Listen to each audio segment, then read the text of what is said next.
तो दोस्तों IPL auction की घड़ी नजदीक आ रही है और जैसे जैसे ये घड़ी नजदीक आ रही है ना, आपका भी कह सकते हैं कि एक तरीके से दिलों की धड़कन द्रुत गति से बढ़ रही होगी।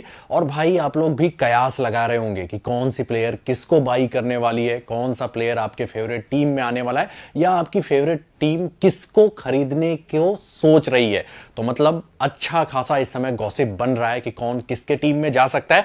नमस्कार, मैं हूं आपका फेवरेट सिद्धांत त्रिपाठी और हम इस वीडियो में बात करने वाले हैं फैन फेवरेट आरसीबी टीम के ऑक्शन स्ट्रेटजी की। तो बेसिकली इस वीडियो में हम देखेंगे कि आपके फेवरेट टीम आरसीबी की क्या कमियां हैं, जिन प्लेयर्स को उन्होंने रिलीज किया है या ट्रेड किया है, उसके बाद टीम का बैलेंस कैसे बन गया है या कैसे बिगड़ गया है। मतलब ओवरऑल हम आरसीबी टीम का पूरा एनालिसिस करने वाले हैं। उसके बाद हम पता लगाएंगे उनमें क्या कमियां हैं और उस कमी को कौन से प्लेयर्स दूर कर सकते हैं, मतलब कौन से प्लेयर्स को वो टारगेट करेंगे, जो कि आप देखेंगे ना पूरी तरह से लॉजिकल होगा और अल्टीमेटली आप लास्ट में ऑक्शन में देखिएगा उसमें से कुछ प्लेयर्स तो वो आरसीबी में जरूर आएंगे। तो स्टार्ट करते हैं एनालिसिस, लेकिन उससे पहले आप अपना काम कर दीजिए यार, आपके फेवरेट टीम का एनालिसिस है, जल्दी से कर दीजिए वीडियो को लाइक और शेयर। आप लोग के प्यार और समर्थन से वीडियो और एंटरटेनिंग बन जाता है और उसके अलावा हमें भी एक मोटिवेशन मिलता है कि हम और एक्स्ट्रा एफर्ट दें। तो वीडियो को लाइक और शेयर करना मत भूलिएगा और उसके अलावा चैनल को सब्सक्राइब कर लेना है, बेल का आइकन भी प्रेस कर देना है यार। बेल का आइकन जब प्रेस करेंगे ना तभी आपके यहाँ नोटिफिकेशन पहुंचेगा, क्योंकि आगे हम और भी टीमों का एनालिसिस करने वाले हैं। तो स्टार्ट करते हैं। सबसे पहले देखते हैं कि आईपीएल का जो ये ट्रेड हो चुका है और प्लेयर रिलीज वाला भी सारा कुछ हो चुका है, तो कितना पर्स बचा है, मतलब कितना अमाउंट खर्चा कर सकते हैं इस ऑक्शन में आरसीबी। तो आरसीबी वाले इस ऑक्शन में 23.25 सीआर, मतलब करोड़ रुपए, कम नहीं है, उतना रुपए इस ऑक्शन में खर्चा कर सकते हैं। अब देखिए 23.25 सीआर में ना उनको टोटल 6 प्लेयर्स का फिल करना है। 6 स्लॉट उनके पास रिमेनिंग है, मतलब 6 प्लेयर्स वो ले सकते हैं। ठीक है, ये बात ध्यान देना है। और सबसे बड़ी बात 23 सीआर में ना अब उनके पास एक अच्छा प्लेयर वो ले सकते हैं, बाकी 2-3 थोड़ा सा एवरेज प्लेयर ले सकते हैं, मतलब जो डिसेंट टाइप के हो, और उसके बाद वो छोटे लेवल के प्लेयर्स को टारगेट करेंगे। मतलब बेसिकली उनका स्ट्रेटजी कुछ इस हिसाब से रहता है। पहले तो देख लेते हैं इनका स्क्वाड क्या है। तो एज ऑफ नाउ जो स्क्वाड है आरसीबी का वो आपको स्क्रीन पे दिखाई दे रहा होगा, उसको देख लीजिए। आगे बढ़ते हैं, अब बात करते हैं कि कौन से प्लेयर्स को इन्होंने रिलीज किया है। ये काफी टॉकिंग पॉइंट है। क्यों है? क्योंकि काफी बड़े बड़े प्लेयर्स को इन्होंने कहा है भाई अब जाओ, आपके सर्विसेज की हमें रिक्वायरमेंट नहीं है। और वो ऐसे प्लेयर है ना जिससे टीम का बैलेंस डगमगा गया है और अगर वो वापस नहीं आते हैं तो फिर आरसीबी के लिए मुश्किल हो सकता है। तो कौन कौन से वो प्लेयर हैं? वो प्लेयर हैं वानिंडू हसरंगा, हर्षल पटेल, जॉस हेजलवुड। इन तीनों के जाने से तो बैलेंस जरूर गड़बड़ा है। तो ये 3 प्लेयर ना बहुत ज्यादा इंपैक्ट डालने वाले हैं। तो इन 3 का रिप्लेसमेंट तो इन्हें खोजना ही खोजना है। उसके अलावा और भी प्लेयर्स हैं, लेकिन शायद उनसे उतना इंपैक्ट नहीं पड़ेगा, या बोल सकते हैं आरसीबी को उतना इंपैक्ट नहीं मिलेगा और उनका जो रिप्लेसमेंट है ना इजीली उनको मतलब कि जो प्लेयरों की मंडी सजेगी उसमें इजीली उनका रिप्लेसमेंट उनको मिल जाएगा। वो प्लेयर्स कौन कौन है? फिन एलन है, एम ब्रेसवेल है, डेविड विले है, वेन पर्नेल है, सोनू यादव, अविनाश सिंह, सिद्धार्थ कौल और केदार जाधव। तो इन लोग का ज्यादा इंपैक्ट नहीं पड़ने वाला, तो ये ध्यान देना है। अब बात करते हैं उन्होंने ट्रेड क्या क्या किया इस आईपीएल में। तो ट्रेड उन्होंने किया, एक तो कैमरून ग्रीन को अपने टीम में लिया है। दूसरा ट्रेड उन्होंने किया है कि शहबाज अहमद को दूसरे टीम को दे दिया है और मयंक डागर को अपने टीम में लाए हैं। तो ये 2 उन्होंने ट्रेड किया है। अब हम देखते हैं थोड़ा सा कौन से प्लेयर प्लेइंग 11 में कंफर्म्ड है इनके, मतलब कुछ भी हो जाए वो प्लेइंग 11 में रहने वाले हैं। तभी हमें दिखेगा कि इसमें कौन कौन सा स्लॉट अभी खाली है, जिसको उन्हें पहले तो वो देखेंगे कि हमारे प्लेइंग 11 जो है वो बेस्ट बन जाए, पहले तो उनको वो टारगेट करना है। तो देख लेते हैं कौन कौन से प्लेयर्स प्लेइंग 11 में लगभग कंफर्म है। तो देखिए विराट कोहली, इनको तो प्लेइंग 11 में मतलब कोई रोक ही नहीं सकता। अगर टीम बन रही होगी फर्स्ट नेम टीम सीट पे आएंगे तो वो विराट कोहली है, भले ही फॉफ डु प्लेसिस का एक बार नाम ना आए, भले ही वो टीम के कैप्टन क्या ना हो। तो Virat Kohli, फॉफ du Plessis, Glenn Maxwell और कैमरून ग्रीन और भाई इतने बड़े अमाउंट में लिया है तो उनको तो खिलाना ही है। मोहम्मद सिराज, रजत पाटीदार। कुछ लोग को लगेगा कि एक दो प्लेयर और हैं जो प्लेइंग 11 में हो सकते हैं, लेकिन हम देखेंगे वो शायद फ्लोटर रहेंगे, एक दो मैच खेलेंगे फिर नहीं खेलेंगे, परफॉर्मेंस खराब होगा, तो अभी हम उनको इंक्लूड नहीं करते हैं। तो मतलब टोटल आप देख रहे होंगे 6 नाम है जो प्लेइंग 11 में लगभग कंफर्म है, हर हाल में ये प्लेइंग 11 में रहने ही वाले हैं। तो अब इनको क्या रिक्वायरमेंट है उस पर जाते हैं, लेकिन उससे पहले हम देख लेते हैं कौन कौन से player as a floater use हो सकते हैं। वो बेसिकली आपके नॉलेज के लिए हम बता रहे हैं, मतलब कुछ मैचेस खेलेंगे कुछ नहीं खेलेंगे, एज ए रिप्लेसमेंट आएंगे। तो वो है विश्चक विजय कुमार, विल जैक्स और रिश टॉपली। मतलब दोनों में से कोई एक कभी कभार खेलता हुआ दिखाई देगा। रिश टॉपली के चांसेस ज्यादा हैं और जरूरत पड़ी तो ये एज ए फ्लोटर करण शर्मा को भी यूज कर सकते हैं। ठीक है, तो इतना कुछ ये है कि ये कंफर्म रहेंगे ऊपर के जो 6 नाम है और ये कभी कभार आपको खेलते हुए दिखाई देंगे। अब हम बात करते हैं कि इस प्लेइंग 11 में या इस स्क्वाड में इनकी क्या कमियां हैं जो इनको बेसिकली दूर करना है। कहां पे? इस आईपीएल ऑक्शन में। तो नीड ऑफ द आवर देखते हैं हम। तो पहले तो इनको चाहिए 2 क्वालिटी पेसर्स। क्यों? क्योंकि इनके पास केवल एक अच्छा पेसर है, मोहम्मद सिराज, जो कि कई बार जब मूवमेंट नहीं होता है ना तो स्ट्रगल करते हैं। मतलब बोल सकते हैं इनके पेस अटैक में ना ज्यादा दम नहीं दिखाई दे रहा है। मोहम्मद सिराज को हम रख लेते हैं एक क्वालिटी पेसर में। एक और है रिश टॉपली, लेकिन अगर उनके पास कोई ओवरसीज का एक और अच्छा पेसर आ जाएगा ना तो शायद रिश टॉपली हर मैच नहीं खेलेंगे। और रिश टॉपली होते हैं काफी इंजरी प्रोन, मतलब उनको लगातार इंजरीज होती रहती हैं, तो वो खतरा वहां पे रहेगा। तो बेसिकली इनको चाहिए 2 क्वालिटी पेसर, एक तो डोमेस्टिक का कोई चाहिए और एक चाहिए ओवरसीज का। जाएंगे ये जरूर, अब किसको लेंगे वो देखेंगे। दूसरा क्या चाहिए? एक इंपैक्ट विकेट टेकिंग स्पिनर। मतलब इनके पास है इंपैक्ट विकेट टेकिंग स्पिनर में बेसिकली देखिए होते क्या है, बेसिकली रिस्ट स्पिनर एक अच्छा चाहिए इनको। और इनके पास जैसे करण शर्मा है, लेकिन प्रॉब्लम क्या है? प्रॉब्लम ये है वो उतना मतलब कंसिस्टेंट नहीं रहते जितना कि इनके पास हसरंगा थे। तो एक इंपैक्ट विकेट टेकिंग कह सकते हैं, स्पिनर नहीं रिस्ट स्पिनर इनको चाहिए, क्योंकि रिस्ट स्पिनर्स का आजकल जमाना है और विकेट लेना पड़ेगा इनको मिडिल ओवर्स में, नहीं तो प्रॉब्लम हो जाती है इनको। ठीक है, तो पहले तो इनको 2 क्वालिटी पेसर चाहिए, दूसरा चाहिए एक अच्छा विकेट टेकिंग स्पिनर।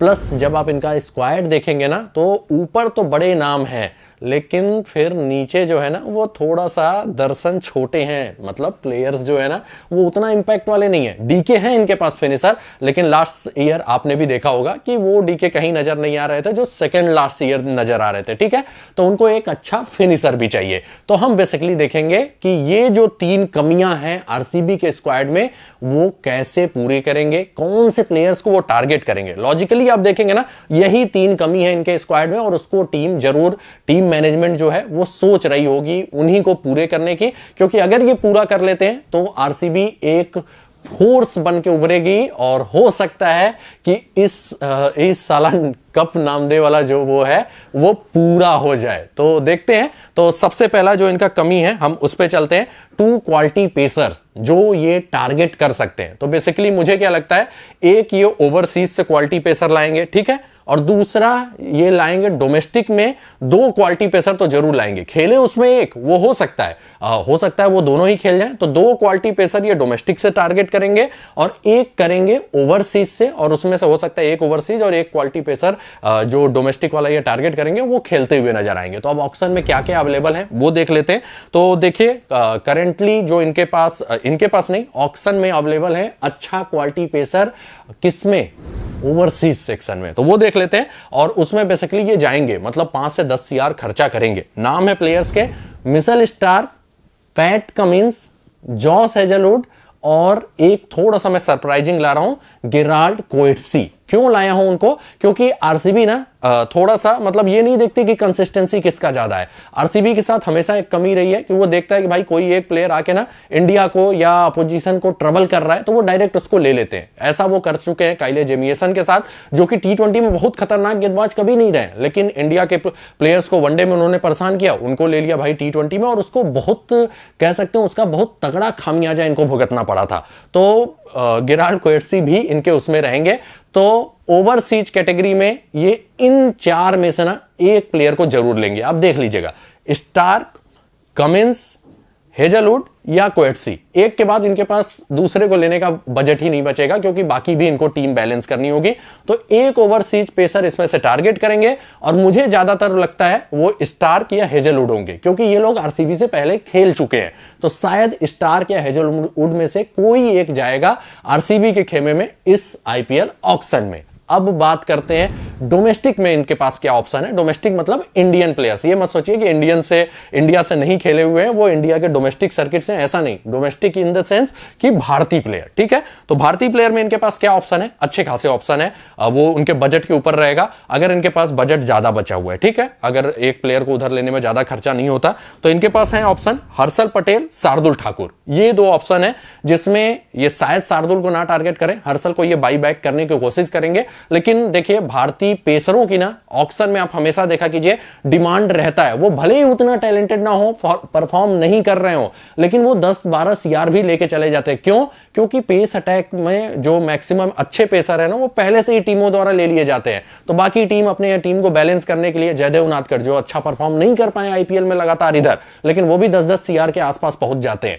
तो ऐसा ही कुछ होगा, मतलब हर्षल पटेल, शार्दुल को अगर उन्हें खरीदना होगा ना, तो 10 करोड़ के ऊपर उनको पर्स अपना खत्म करना पड़ेगा। और मुझे इसीलिए लगता है कि हर्षल को उन्हें नहीं छोड़ना चाहिए था। तो अगर उनके पास पर्स थोड़ा ज्यादा बचा है, तो हर्षल ठाकुर को वो टारगेट करेंगे। हर्षल नहीं आते हैं तो सोचेंगे ठाकुर को ले लें, अगर वो दोनों ही नहीं आते हैं तो फिर किसको टारगेट करेंगे, फिर ये जाएंगे किसके पास, शिवम मावी, कार्तिक त्यागी और टी रवि तेजा। इन तीन में से किसी दो को टारगेट करेंगे। मतलब टोटल ये जो 5 नाम है, इनमें से 2 प्लेयर्स को जरूर ये कवर करना चाहेंगे। अब इसमें से आप शिवम मावी, कार्तिक त्यागी को तो बेसिकली जानते हैं, इंडिया टीम से भी खेल चुके हैं। कार्तिक त्यागी नहीं खेले हैं लेकिन अच्छे प्लेयर हैं, ठीक है, इनको जानते हैं। अब सोच रहे होंगे भाई ये टी रवि तेजा कहां से आ गए। आप सोच रहे होंगे साउथ के हीरो की तो बात नहीं कर रहा हूं, नहीं बात नहीं कर रहा हूं। बहुत ही कंसिस्टेंट लाइन लेन से गेंदबाजी करते हैं, अच्छे हिटर भी हैं, और इस domestic season one of the top wicket takers में से एक रहे हैं सैयद मुश्ताक में। इनका अगर परफॉर्मेंस देखेंगे तो 7 मुकाबलों के 7 इनिंग में इन्होंने 27 ओवर किए और 19 विकेट लेकर ये गए,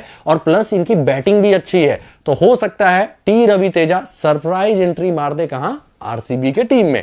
तो इन प्लेयर्स को आरसीबी टारगेट कर सकती है डोमेस्टिक पेसर्स में। मतलब ये जो 5 नाम मैंने गिनाए उसमें से 2 जरूर आएंगे। अब आगे बढ़ते हैं, तीसरी जो इनकी कमी है, क्या तीसरी नहीं, बेसिकली दूसरी कमी जो है उस पे चलते हैं। तो दूसरी जो कमी है कि एक अच्छा इंपैक्ट रिस्ट स्पिनर, ये कहां से इनको मिल सकता है। तो भाई अगर इनको इंपैक्ट रिस्ट स्पिनर चाहिए इस ऑक्शन में, तो सीधे सीधे इनको लेना पड़ेगा वानिंडू हसरंगा को फिर से।